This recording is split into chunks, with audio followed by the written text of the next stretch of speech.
La Fundació Badalona Capaç rebutja construir el futur centre ocupacional a Montigalà en veure no viable la proposta del govern local. Famílies i patronat no estan disposats a ubicar-se en cap solar ni edifici de titularitat pública i és per això que demanen que dimarts vinent s'aprovi en ple el projecte inicial de traslladar-se a la Morera. Tot sembla indicar que, com va passar amb la proposta de la MOPA, l'alternativa de construir un centre ocupacional per Badalona Capaç a Montigalà quedarà dins d'un calaix. Per més que l'aposta del govern sigui temptadora econòmicament, la Fundació no s'avé a perdre la titularitat de l'espai ni del solar que ha d'acollir en un futur la seva seu. Precisament aquesta setmana els veïns de Montigalà ja van mostrar el seu rebuig a que el nou centre de Badalona Capaç es traslladés al barri. L'associació de veïns considerava inviable construir la futura seu de l'entitat al solar que preveia l'Ajuntament. Representants de l'executiu de Dolors Sabater i l'entitat veïnal es van reunir aquest dimecres per posar sobre la taula els detalls de la proposta alternativa a Montigalà de la que es parla de forma oficial des de fa algunes setmanes. La idea seria construir un centre ocupacional amb les mateixes condicions que el del Turó de l'Enric, de 4.000 metres quadrats i una sola planta, a la zona de Montigalà la Batllòria, a tocar del camp de futbol municipal i l'Escola Les Ciències.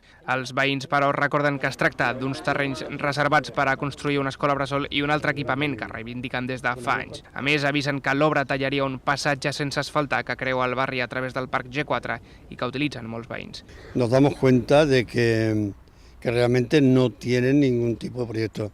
Están intentando encajar una superficie, parece ser, de 4.000 metros cuadrados, con un importe que tampoco nadie sabe realmente si son 5, 7 u 8 millones de pesetas que tiene que pagar de las arcas públicas. Els pares i socis de Badalona Capaç reclamaran que dimarts es porti a ple el projecte de Mercadona. Una vintena d'empreses hoteleres estarien interessades en construir el futur hotel del Port de Badalona. Tot i que oficialment no s'ha rebut encara cap avantprojecte, Marina Badalona confia en poder triar la millor opció i ja s'ha reunit amb part dels interessats. Prop d'una vintena d'empreses hoteleres s'han interessat per la construcció de l'hotel del Port de Badalona. Fins al 12 de desembre poden presentar els seus avantprojectes a Marina Badalona. La intenció és que l'hotel, que es planteja de planta baixa més 15, entri en funcionament l'any 2019 de la mà del Canal del Port. Hi ha hagut empreses que nos han demanat els plecs. Nosaltres també ens hem posat en contacte amb pràcticament totes les empreses hoteleres que estan actuant a Catalunya i algunes també exteriors, que també volen vindre a la zona de Barcelona i estem esperançats que realment acabarem tindre un ventall d'ofertes interessants per poder escollir la millor. Precisament el Port de Badalona ha participat al Saló Nàutic celebrat al Port Vell de Barcelona fins aquest diumenge. Des de Marina Badalona asseguren que els visitants de la mostra s'han interessat pels amarradors que hi haurà al Canal del Gorg. En l'edició d'enguany ha destacat també l'interès pel lloguer de iots, una modalitat que suposa prop del 10% del total d'embarcacions del port badaloní. Una consultoria assessorarà l'Ajuntament per intentar solucionar o millorar els problemes relacionats amb la pobresa energètica que presentin els usuaris de serveis socials. L'empresa revisarà les llars dels veïns que no puguin pagar les seves factures per aconseguir un estalvi o determinar quins arranjaments o tipus d'ajudes econòmiques necessiten. El servei és una de les primeres inversions que el govern planteja amb el $500.000 d'euros que va treure a votació amb l'aprovació del pressupost ordinari de 2016. L'assessorament anirà a càrrec de l'empresa Intiam Ruai, que suposarà un cost de €21.000 per tot l'any 2017.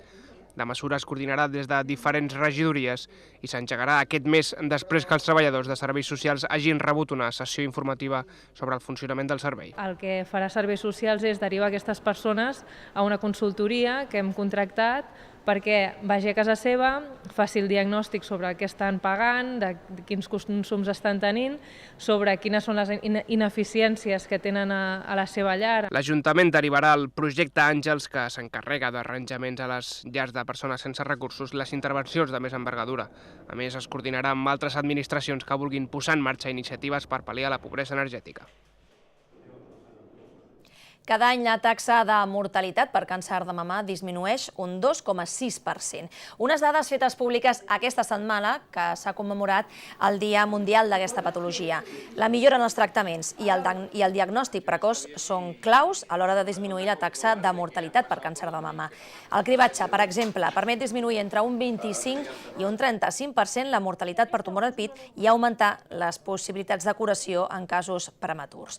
A Catalunya s'han diagnosticat en el darrer any un total de 4.687 nous casos.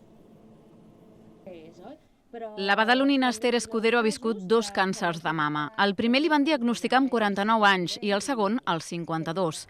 A més, entre un i altre va perdre la feina i, malgrat tot, va decidir emprendre el seu propi negoci, adquirint una llicència de taxi. El camí, diu, no ha estat fàcil, però l'ha afrontat sempre amb optimisme i amb el suport de familiars i amics que sempre l'han fet costat. Ara, amb 57 anys, l'Esther agraeix especialment la tasca dels professionals de l'Hospital Germans Trias i Pujol, on ha seguit els tractaments de quimioteràpia i radioteràpia, a més de la mastectomia i la posterior reconstrucció del pit. La lluita contra la malaltia, però, és constant. El més important és afrontar-ho amb positivisme, diu, i amb ganes de sortir-se'n. Per això ha llançat un missatge d'optimisme a totes aquelles dones que estiguin passant per la malaltia. Assessorar-se de l'experiència dels experts mèdics i buscar suport emocional en persones que hagin superat el càncer són alguns dels seus consells. Que s'informessin moltíssim pels metges, que preguntin, perquè jo sempre he pensat que la informació està al poder, i si tu tens una bona informació del que et passa, del que et passarà, dels efectes secundaris que tindràs, tu podràs lluitar contra això. I sobretot no enfonsar-te, perquè hi ha sortida. Recuperar allò que t'enriquia abans de la malaltia, compartir-ho amb els éssers estimats i cuidar d'un mateix, diu, són peces claus per seguir gaudint de la vida dia a dia. Fa 20 anys va obrir les portes al centre d'acollida diürn Folra, el centre parroquial del Sant Josep, de la mà de joves sensibilitzats amb la pobresa social. Durant aquestes 2 dècades, el centre ha acollit centenars de persones sense sostres i els ha assessorat i acompanyat per recuperar la seva dignitat. Un dels reptes de l'entitat passa per buscar allotjament per a les persones que malviuen als carrers de la ciutat i alhora sensibilitzar de la problemàtica a la resta de la població. Avui al 7 dies us volem acostar la història de Juan Rico, un dels usuaris de Folra. Yo tenía una vida bastante buena, pero a raíz de que me quedé sin trabajo, se empezó a romper la familia, se empezó a romper, me dejaron un poquito ya de lado, mi mujer también me dejó de lado y los amigos ya me dejaron ya del todo, ¿no? Estuve deambulando por la calle entre 4 y 5 meses y entonces ya estuve en un hospital de aquí de Badalona durante 4 meses, 5 meses, ¿no? Y a raíz de que me mandó el vigilante de seguridad a Asuntos Sociales del Ayuntamiento, de allí me derivaron aquí a Folra. Estaba afectado psicológicamente, bastante afectado. En salud también, me se hincharon las piernas, tuve llagas en los pies, hongos en las uñas, en fin, la salud estaba un poquito entre la espada y la pared. Con un espíritu de lucha, con un espíritu de sacrificio y con un espíritu de superación y yendo por el camino que ellos, los profesionales, te marcan, de aquí de Folra, tanto de Folra como de Cáritas, puedes llegar muy lejos. Pero eso sí, cuesta mucho llegar, cuesta y lo mío no ha sido fácil, pero yo siempre aconsejo dejaros ayudar, seguir el camino, seguir los pasos que os marcan y llegaréis donde ahora mismo yo estoy. Sé que cuesta, es muy duro estar tú solo y estar llorando y que nadie te venga a decir qué te pasa o en qué te puedo ayudar, nadie. Era yo solo contra la calle.